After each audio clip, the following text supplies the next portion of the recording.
Hello friends, मैं रितेश कुमार एक बार फिर से आपके सामने ऑनलाइन इंग्लिश क्लासेस लेके हाजिर हुआ हूँ। मेरे चैनल का नाम है SSC bank English by Ritesh sir. चूँकि मेरे जितने भी स्टूडेंट्स हैं मुझे रितेश सर के नाम से अच्छे से जानते हैं, इसलिए मैंने चैनल का नाम SSC bank English by Ritesh sir रखा है। फ्रेंड्स, पिछला वीडियो जो मैंने बनाया था वो has have had plus two plus जीवन के यूजेस और वर्ब का एक्सप्लेनेशन था पूरा। आपने देखा, बहुत बहुत धन्यवाद सभी सब्सक्राइबर्स को जिन्होंने सब्सक्राइब किया चैनल। और मैं चाहूँगा कि वो अधिक से अधिक से शेयर करें ताकि जितने भी प्रिपेयरिंग स्टूडेंट्स हैं, एस्पायरिंग कैंडिडेट्स हैं, अधिक से अधिक मेरी वीडियो का लाभ उठाएं। ठीक है, थैंक यू वेरी मच। और आज का वीडियो हम वर्ब का जो थर्ड पार्ट है मॉडल ऑक्सिलरी वर्ब, वहाँ से शुरू करने वाले हैं फ्रेंड्स। मॉडल ऑक्सिलरी वर्ब्स काफ़ी सारे हैं, जैसा कि मैंने पिछले वीडियो में आपको बताया था, मे माइट कैन कोड करके जो मैंने अब लिखा था। तो फ्रेंड्स, वर्ब का जो ये थर्ड पार्ट है मॉडल ऑक्सिलरी वर्ब, इससे कई सारे क्वेश्चंस एग्जाम में 1 नंबर 2 नंबर में आते रहते हैं फ्रेंड्स। तो आपको इसके बारीकियों को और इसके यूजर्स को जानना होगा। ठीक है फ्रेंड्स, तो आज हम सबसे पहले शुरू करने वाले हैं मे। एक मॉडल ऑक्सिलरी वर्ब है जिसके यूजेस और फीचर्स के बारे में जानेंगे और कौन कौन से यूजेस हैं जो एग्जाम के लिहाज से, इवन कि आपके ग्रामेटिकल स्किल्स और राइटिंग स्किल्स के लिहाज से बहुत इंपॉर्टेंट है। फ्रेंड, हम देखते हैं इसके इंपॉर्टेंट फीचर्स को।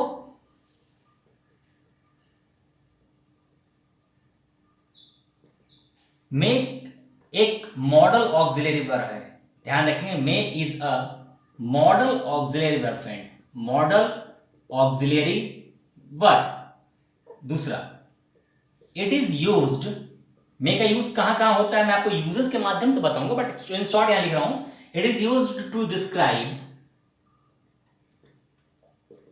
permission, politeness,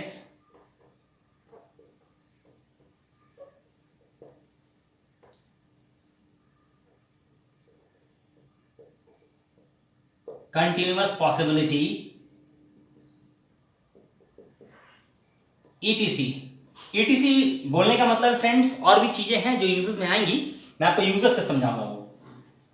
third very important चीज ये है फ्रेंड्स कि मे के तुरंत बाद हम हमेशा या तो V1 या तो बी या तो हैव, इन तीनों में से किसी एक का ही प्रयोग कर सकते हैं फ्रेंड। मे के तुरंत बाद अगर हम बात करें, सेंटेंस जैसे हमने लिखा उसमें मे का यूज हुआ है फ्रेंड, तो उसके तुरंत बाद, मे के तुरंत बाद हम सिर्फ वर्ब का पहला फॉर्म, वर्ब का पहला फॉर्म बोलने का मतलब फ्रेंड्स ये मेन वर्ब है फ्रेंड्स। मेन वर्ब यानी मुख्य क्रिया, जैसे गो के 5 रूप होते हैं, गो, वेंट, गॉन, गोइंग, गोज, तो उसका पहला रूप है गो। बस मे के तुरंत बाद गो ही यूज हो सकता है फ्रेंड। या तो बी यूज हो सकता है। बी हम तब यूज करेंगे फ्रेंड जब हमको सेंटेंस में होना, बनना या रहना इस टाइप का मीनिंग देना हो। और हैव का यूज हम तब करेंगे फ्रेंड जब पास होना या पास रहना ऐसा मीनिंग देना होगा। तो ये फीचर्स हैं मे के फ्रेंड, इसको आप नोट डाउन भी कर सकते हैं या नहीं भी कर सकते हैं, क्योंकि बहुत सिंपल है, आप आराम से समझ में आ गया होगा आपको। अब हम इसके यूजेस जो कि वेरी वेरी इंपॉर्टेंट है वो देखते हैं फ्रेंड। आज मैंने शुरू किया मॉडल ऑक्सिलरी वर्ब्स और आज मैं आपको मे पढ़ा रहा हूं। अब हम देखते हैं यूजेस।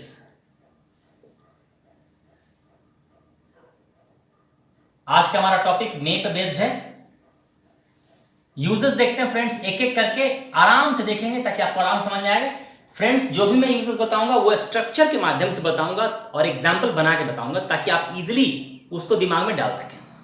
देखिए फ्रेंड्स, यूजेस में सबसे पहला मे का जो यूजेस है, इन द सेंस ऑफ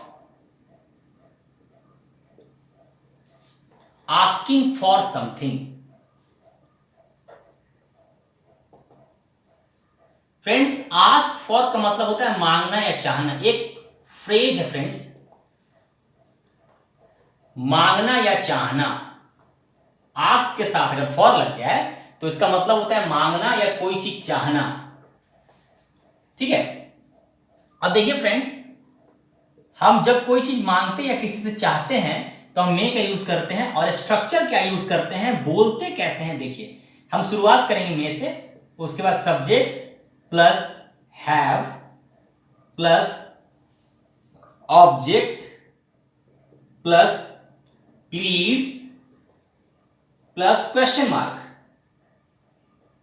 फ्रेंड्स ये मे का पहला यूजर्स है, देखिए may plus subject plus have plus object plus please plus question mark. जब भी हम किसी से कोई चीज मांगते हैं या चाहते हैं तो ये इस तरीके से हम बात करते हैं, और यहां मे का बहुत इंपॉर्टेंट यूज करते हैं। देखिए कैसे करते हैं। आप अक्सर रेलवे स्टेशन पे अनाउंसमेंट सुनते रहते हैं friends, may I have your attention please, सुनते होंगे आप अक्सर। फिलहाल लॉकडाउन की वजह से पूरी ट्रेनें बंद हैं, जो कि फिर से रीस्टार्ट हो गई हैं 12 मई से। बट फिलहाल आप जब भी प्लेटफॉर्म पर पहले जाते थे तो सुनते थे एक अनाउंसमेंट लड़की करती रहती है स्पीकर्स में, may I have your attention please. तो एक्चुअली वो आपसे कोई चीज मांग रही होती है, चाह रही होती है, जो कि होता है आपका अटेंशन, आपका ध्यान। तो स्ट्रक्चर कैसे बना हमारा, देखिए मे, उसके बाद आई, उसके बाद हैव, क्या मांग रही है, ये सब्जेक्ट है, ये काम कर रहा है या कर रही है और इसके ऊपर काम हो रहा है, तो आपका अटेंशन मांग रही है। मे आई हैव योर अटेंशन, आपका ध्यान, योर अटेंशन। चूंकि मांगा जा रहा है कोई चीज तो बिना प्लीज के नहीं मांगेंगे, हम प्लीज लगाएंगे ताकि विनम्रता झलके सेंटेंस में और सामने वाले को सुनने में बहुत अच्छा लगे, तभी वो कुछ कोई चीज देगा। ठीक है, आप रेलवे स्टेशन पे बिजी होते हैं अपने मोबाइल्स पे, लैपटॉप पे, और अचानक से अनाउंसमेंट होता है आपकी ट्रेन के बारे में, तो आप ध्यान से सुनते हैं। सो इसलिए पोलाइटनेस से बोला जाता है वहां पे, may I have your attention please, क्या मैं आपका ध्यान ले सकती हूं या ले सकता हूं। नेक्स्ट एग्जांपल, ध्यान रखना फ्रेंड्स, रूल के ऊपर ही चलना है। रूल आपका पटरी है, इसी पटरी पर आपको अपनी गाड़ी दौड़ानी है, ध्यान रखेंगे। Next example, may we have your precious time please. ध्यान दीजिए friends, may we have your precious time please, क्या हम लोग, ध्यान दीजिए यहां सब्जेक्ट चेंज हो गया, यहां मैं था यहां वी हो गया, वी मतलब हम लोग, क्या हम लोग आपका कीमती वक्त ले सकते हैं। हम मांग रहे हैं किसी से कोई चीज, किसी से चाह रहे हैं। ध्यान दीजिए, हम वकील के पास जाते हैं, हम डॉक्टर के पास जाते हैं, उनका समय बहुत कीमती होता है, उनके एक एक सेकंड का काफी कीमत होता है, क्योंकि बहुत सारे क्लाइंट्स होते हैं, बहुत सारे पेशेंट्स होते हैं। डॉक्टर आप देखते होंगे 2 मिनट में 5-5 पेशेंट को देख लेते हैं। तो हम वहां पर विनम्रता से बात करेंगे, वकील के दरवाजे जाकर खटखटा के बोलेंगे ऐसा आप अपना टाइम दीजिए, ऐसा नहीं बोल सकते हम बोलेंगे sir may we have your precious time please, sir क्या हम लोग आपका कीमती वक्त ले सकते हैं। हम उनको ये बता रहे हैं कि आपका वक्त कीमती है, ताकि उनको विनम्रता मेरे सेंटेंस में झलके और वो अपना वक्त हमें आसानी से दे दें। तो ये सेंटेंस हम ऐसे यूज करते हैं, और यहां पर आप देख चुके हैं कि मे का ये इस टाइप से यूज हम करते हैं जब किसी चीज से कोई चीज मांगते हैं या चाहते हैं। ये हमारा पहला यूज था। दूसरा यूज देखते हैं फ्रेंड। आशा करता हूं आपको आसानी समझ में आ रहा हो फ्रेंड्स। अगर आपको किसी तरह का क्वेरी है तो आप कमेंट बॉक्स में लिख सकते हैं, या मेरे व्हाट्सएप नंबर पे आप व्हाट्सएप कर सकते हैं। Next, in the sense of continuous possibility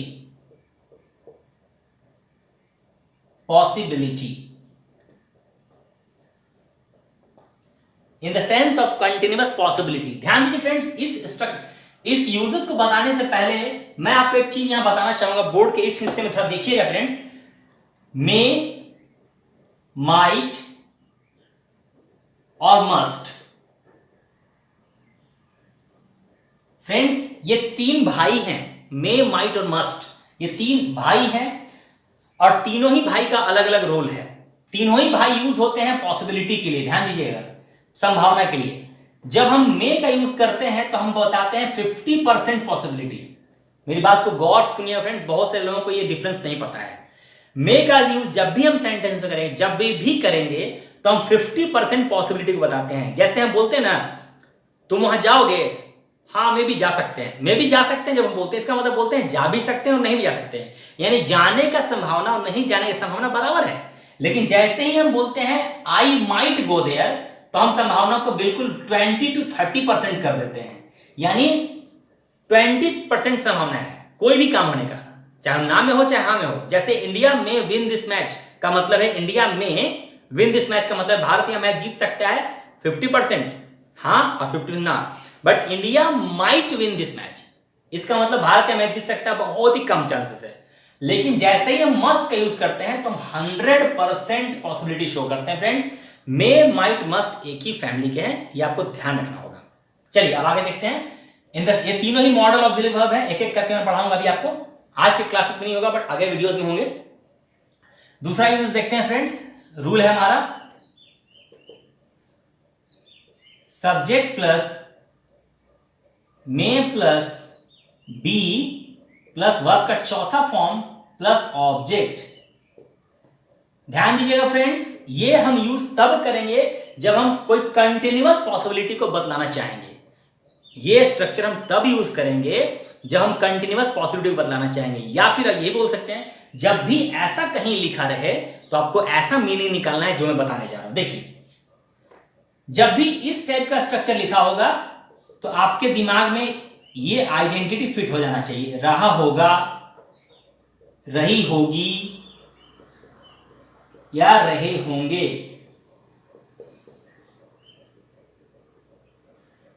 मे का मतलब क्या है? पॉसिबिलिटी। कितना? 50%। जैसे हम बोलते हैं ना, सुरेश बताओ तुम्हारे पापा भी क्या कर रहे होंगे? अभी 9 बज रहा है, सुबह के 9 बज रहा है, पापा ऑफिस के लिए तैयार हो रहे होंगे। सुरेश अपने फ्रेंड्स, सुरेश के फ्रेंड ने सुरेश से पूछा, सुरेश तुम्हारे पापा क्या कर रहे होंगे, जबकि ये दोनों कोचिंग में पढ़ाई करने गए।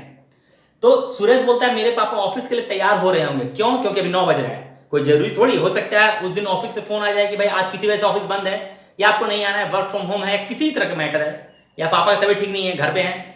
तो आप दूसरे जैसे किसी दूसरे जगह अनुमान लगा सकते हैं ना। वो अनुमान आपने में बोला, यानी आप ये बोलना चाह रहे हैं कि अनुमान मेरा 50% है। तो जब भी ऐसा सेंटेंस हम बोलेंगे तो हम ऐसे सेंटेंस यूज करेंगे, my father may be getting ready. तैयार होना बोलते हैं ना, get ready. My father may be getting ready for the office. मेरे पिताजी या मेरे पापा ऑफिस के लिए तैयार हो रहे होंगे। देखिए हमने क्या लगाया? रहे होंगे। इस टाइप का आइडेंटिटी आपको लगाना होगा फ्रेंड्स, तभी मे बी प्लस बिफोर का यूज कर पाएंगे आप। यहां सब्जेक्ट कौन है? My father. ठीक है, जब सब्जेक्ट काम कर रहा है इसका मतलब ये एक्टिव वॉइस सेंटेंस लिखा हुआ है। My father may be getting ready for the office. Next example इसी पर देखते हैं फ्रेंड्स। हम लोग क्या बोलते हैं? मेरे भाई अभी आईपीएल मैच देख रहे होंगे। सो या वह आईपीएल मैच देख रहा होगा। He may be watching, he may be watching the IPL match. या आईपीएल, बहुत लोग क्रेजी होते हैं, दिन दुनिया भूल जाते हैं आईपीएल से। फिलहाल इस साल आईपीएल नहीं होने वाला है फ्रेंड्स, लॉकडाउन की वजह से। तो he may be watching the IPL match. रात में 2 बजे भी देख रहे हैं, 3 बजे भी देख रहे हैं। इसी तरह का एग्जांपल और देखते हैं हम लोग friends. they may be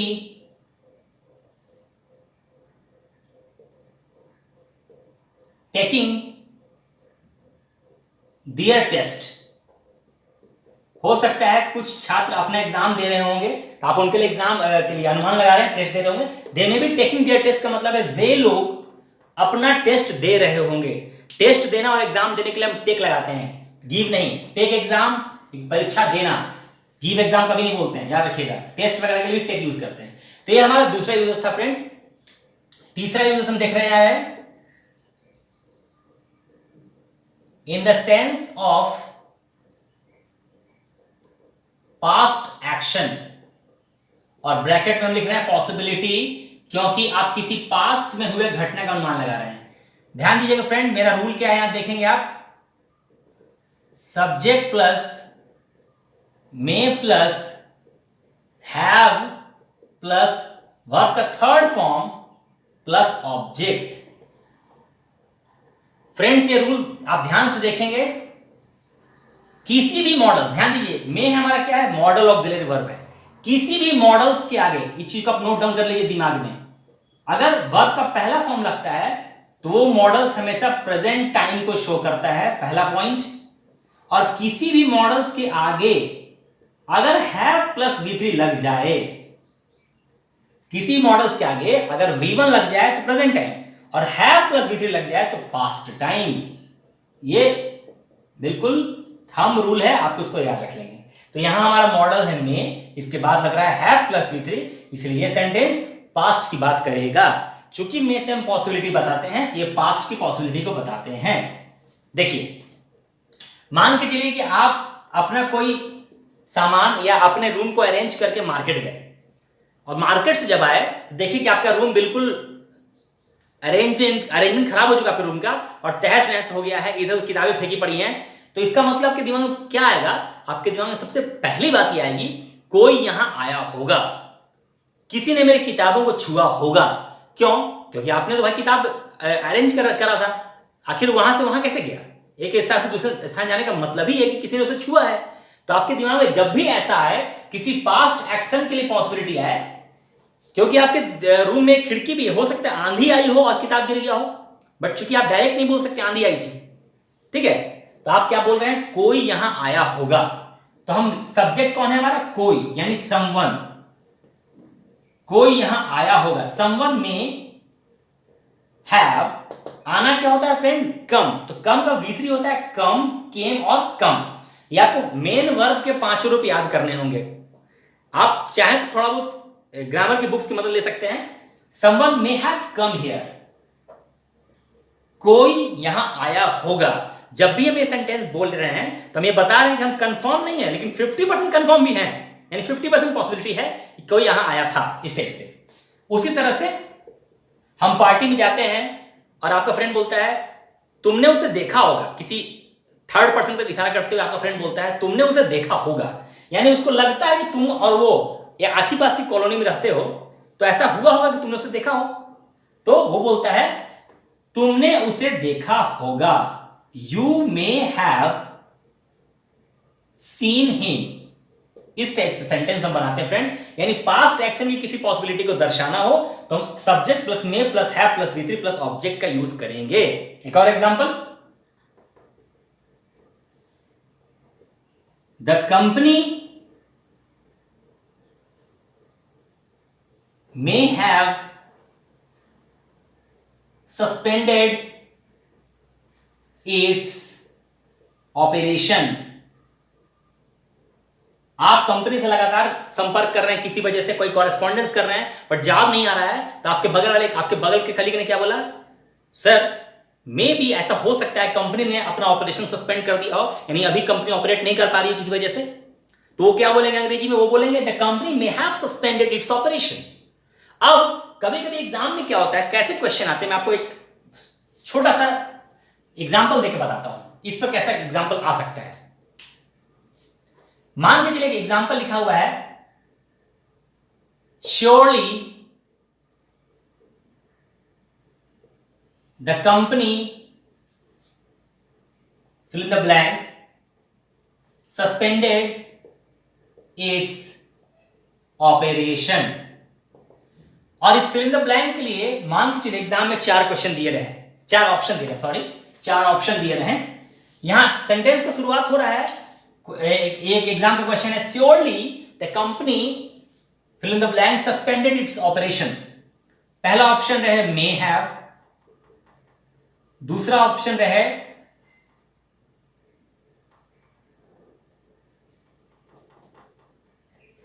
may have to, तीसरा ऑप्शन रहे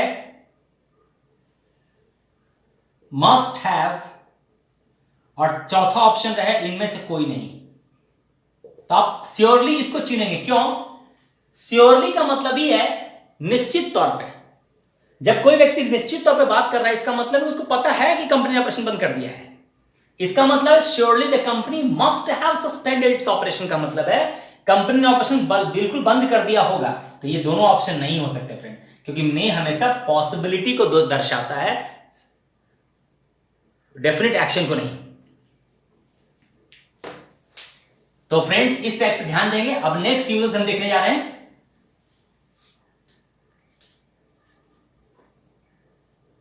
इन the sense of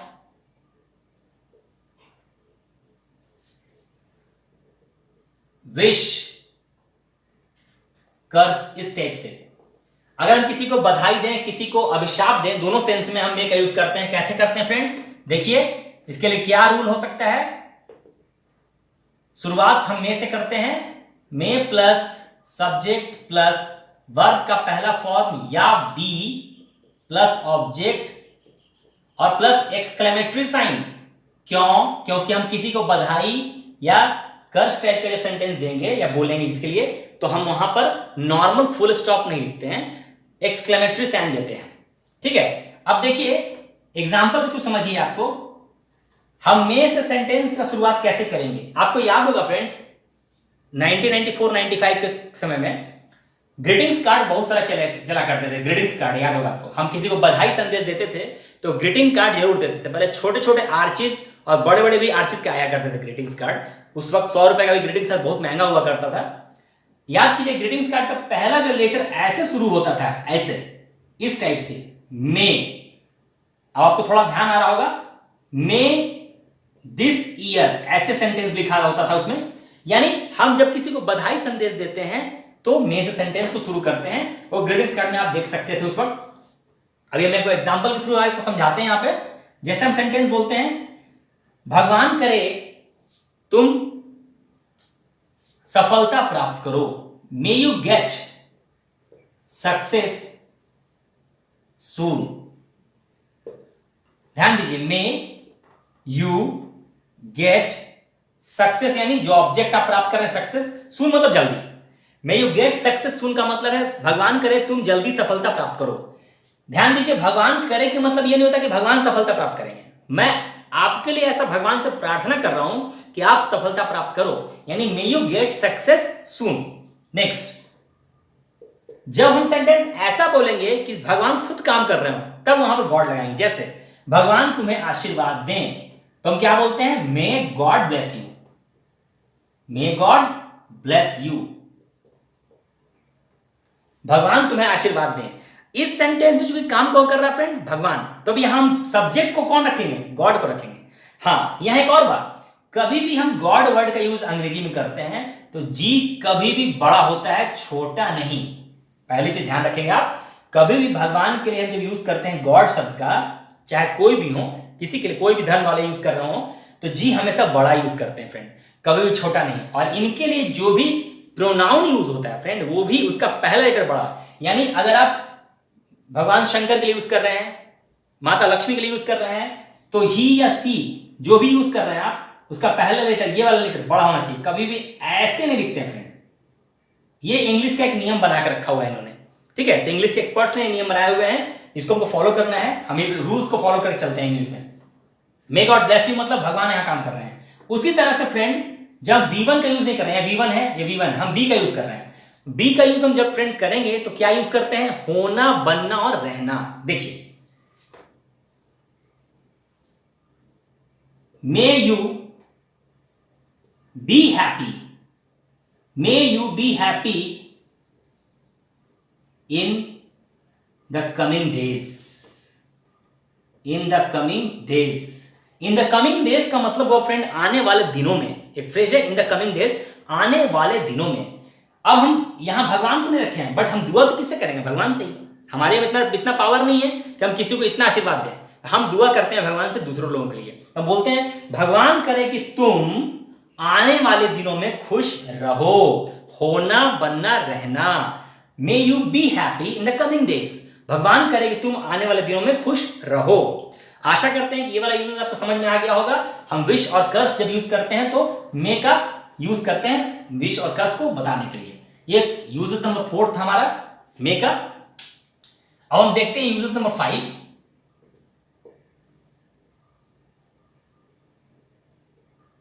in the sense of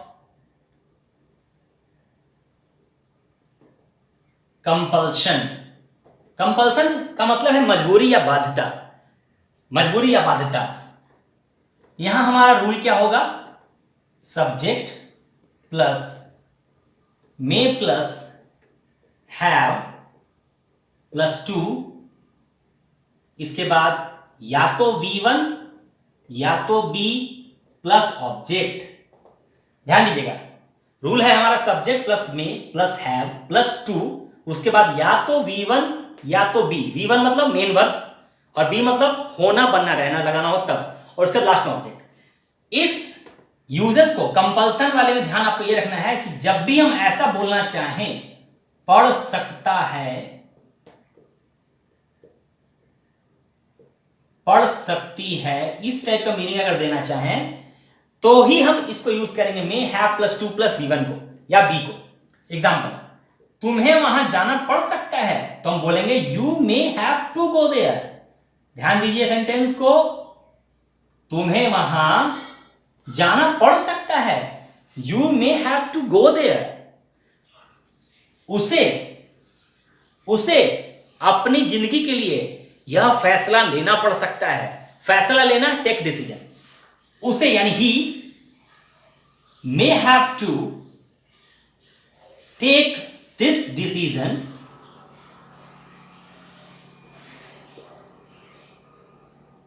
for his life. हम क्या बोल रहे हैं फ्रेंड? उसे अपनी जिंदगी के लिए, फॉर हिज लाइफ, उसे अपनी जिंदगी के लिए यह फैसला यानी दिस डिसीजन, यह फैसला, दिस डिसीजन लेना पड़ सकता है फ्रेंड। तो हम बोलेंगे he may have to take this decision for his life. Friend, ये यूजेस आपको आसानी से समझ में आ रहे होंगे, मैं उम्मीद कर रहा हूं। आगे एक और एग्जांपल इसमें और देखते हैं फ्रेंड। जैसे सीबीआई को इस मामले में लिखेंगे sentence, the CBI may have to take a stern step against this leader। देखिए सेंटेंस मैंने क्या लिखा है, द सीबीआई सब्जेक्ट हो गया, the CBI may have to take a stern step। stern का मतलब होता है सख्त, कठोर, आप जिसको बोलते हैं स्ट्रिक्ट स्टेप, जिसको बोलते हैं ना बहुत स्ट्रिक्ट स्टेप सरकार ले रही है, पुलिस ले रही है। The CBI may have to take a stern step against this leader. इस नेता के खिलाफ, दिस लीडर मतलब इस नेता जिसकी हम बात कर रहे हैं, इस नेता के खिलाफ, अगेंस्ट दिस लीडर, अगेंस्ट मतलब के खिलाफ। The CBI may have to take a stern step against this leader.